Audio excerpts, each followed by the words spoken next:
vnetih ter bolečinah v žrelu in grlu vam pomaga Tantum Verde. Tantum Verde, bodite v harmoniji. Pred uporabo natančno preverite navodila. O tveganju in neželenih učinkih se posvetujte z zdravnikom ali s farmacevtom. Na oddelku je 16 bolnikov, včeraj sta bila sprejeta 2 nova bolnika. En bolnik, ki je bil včeraj premeščen v intenzivo, se mu je ponoči stanje poslabšalo, tako da je tudi on zdaj intubiran in mehansko ventiliran, tako da je skupno zdaj v intenzivni enoti 5 bolnikov.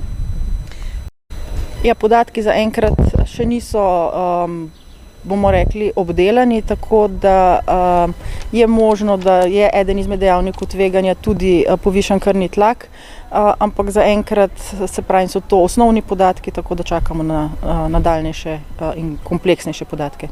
Bolniki, ki so v domači oskrbi, dobijo, preden grejo v domače okolje, natančna pisna navodila. Nekaj jih tudi spremljamo preko telemetrije. Ostali, ki so že dalj časa doma, jih spremljamo po telefonu. Vsekakor dobijo vsi navodila, da v primeru težkega dihanja, krvavega izkašljaja, tiščanja v prsih, takoj pokličejo k nam oziroma svojega izbranega zdravnika. Kar se tiče navodil, dobijo trenutno navodila, da v primeru povišane vročine vzamejo preparate paracetamola. To so v bistvu lažji simptomi, ne? Ja, to so bolniki, ki so sicer ocenjeni, da ne gre za bolnike iz ogroženih skupin in ki imajo ob pregledu lažjo klinično sliko, za katere ocenimo, da se lahko varno zdravijo v domačem okolju. Kar se tiče pranja, dobijo ravno tako bolniki navodilo, da svoja oblačila perejo ločeno od ostalih na 60 stopinj z običajnimi pralnimi praški. Zaenkrat je zaščitne opreme za delo dovolj.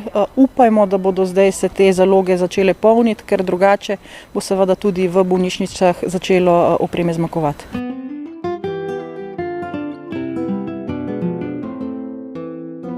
Na površinah lahko ostane, predvsem na zelo gladkih površinah, lahko ostane virus dalj časa, tudi do 2 dnevov, ampak ob ustreznem razkuževanju, se pravi, če takšno površino ali prebrišemo ali razkužimo, pa virus v bistvu takoj uničimo. Ob vnetih ter bolečinah v žrelu in grlu vam pomaga Tantum Verde. Tantum Verde, bodite v harmoniji. Pred uporabo natančno preverite navodila. O tveganju in neželenih učinkih se posvetujte z zdravnikom ali s farmacevtom. Pri kašlju kapljice padejo v bistvu v nekaj sekundah na tla in to ni problematično.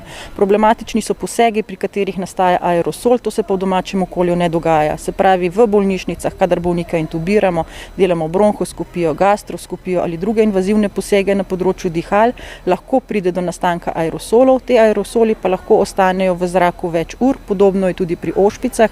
V tem primeru je pomembno, da se prostor dobro prezrači in nekje v 2 urah potem, ko prostor zračimo, prav gotovo virusa ni več v zraku.